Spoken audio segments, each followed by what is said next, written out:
from Danbury, Connecticut, wanted the government to establish a state-designated church. Thomas Jefferson wrote to the Danbury Baptists a letter in 1802 saying the First Amendment had erected a wall between church and state. He was telling them that all denominations would remain on equal footing as far as the government was concerned. The wall that Jefferson referred to, however, was a one-directional wall. The First Amendment reads, "Congress shall make no law respecting an establishment of religion or prohibiting the free exercise thereof." Earlier versions of this statement give us a clearer picture of intent, however. Congress will pass no law making one denomination of Christians higher than another denomination. The intent of our founding fathers was clear. They did not want what they had in Great Britain, where one denomination was running the nation. Although many people believe separation of church and state is in the Constitution, it is not. It is found in this one letter. The intent of this letter is to reinforce our founding fathers' wishes that the government would never interfere in the free exercise of religion. Jefferson was reinforcing our founding fathers' wishes to protect the church from the state. This was the way everybody understood it until 1947, when a court took Jefferson's words completely out of context.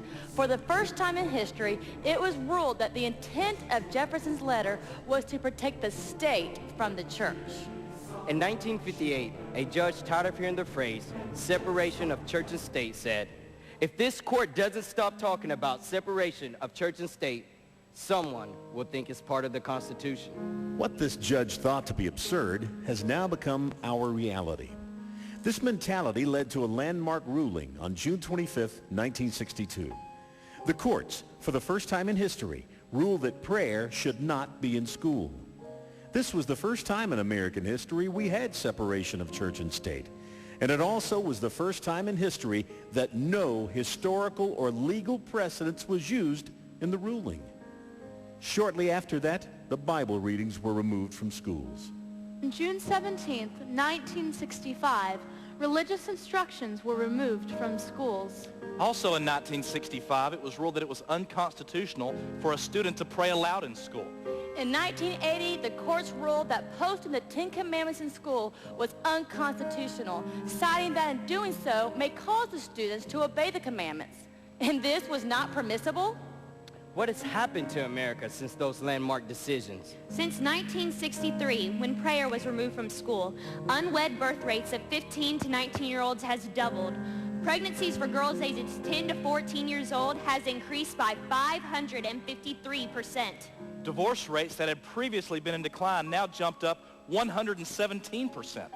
SAT scores dropped by nearly 100 points on average per student. And perhaps the most alarming fact, violent crimes in schools have increased by 544%.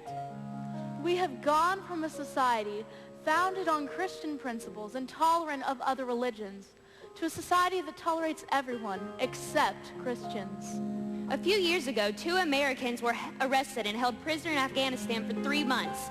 They were facing the death penalty until their miraculous rescue. What was their crime? Preaching Christianity.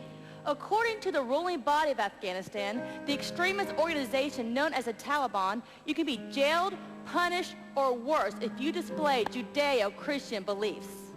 Things in America, however, are starting to closely resemble this extreme situation. The freedoms that people of other faiths enjoy in America came from America's Judeo-Christian heritage. But now, the very country that gave birth to toleration through Judeo-Christian beliefs no longer tolerates Christianity. Christianity is being erased from our history and forced into seclusion by a very vocal minority with an agenda almost as radical as Islamic extremists. Christians in America are now being told that publicly professing and displaying their beliefs is unconstitutional. Minorities are now speaking as the majority.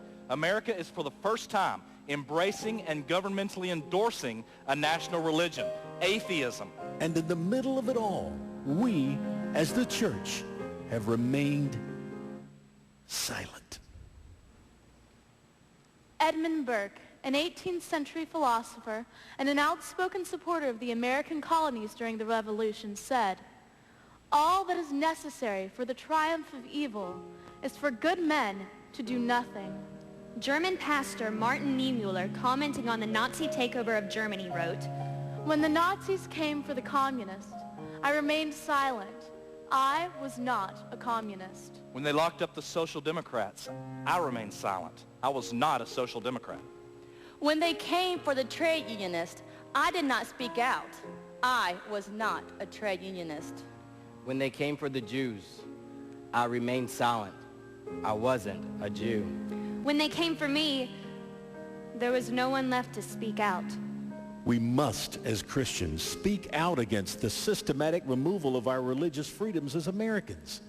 America, it's time to stand.